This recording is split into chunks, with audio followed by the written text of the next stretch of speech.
Salut les loups. Alors aujourd'hui je vais vous parler de la levure maltais.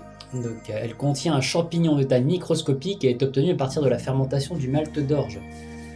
Voilà, même si à l'origine elle se compose de micro-organismes vivants, elle n'est pas considérée comme un probiotique.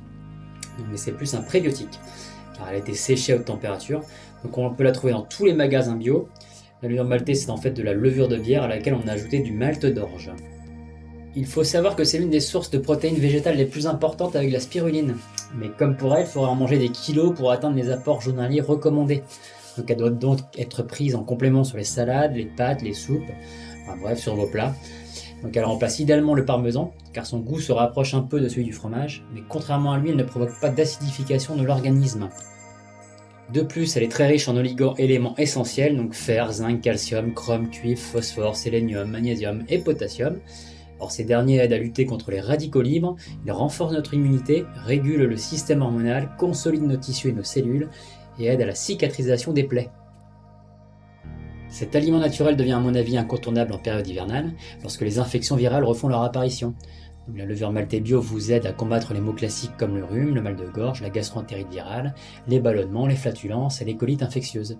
Celle-ci agit directement sur votre foie, votre estomac et sur les intestins, et peut aider à traiter ces différents problèmes.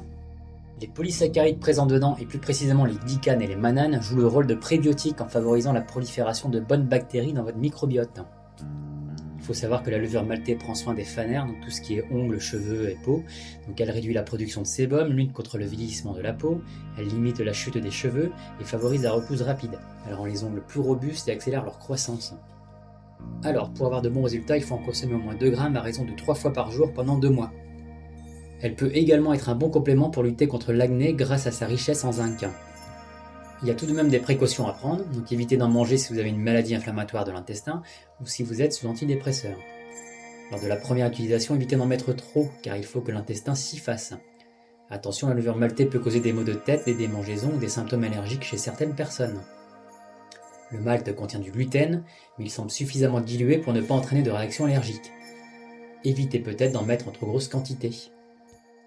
Voilà, j'espère que cette vidéo vous aura appris de nouvelles choses et vous aura plu. N'hésitez pas à vous abonner et à mettre un petit pouce bleu pour me montrer que vous appréciez mon travail. A bientôt!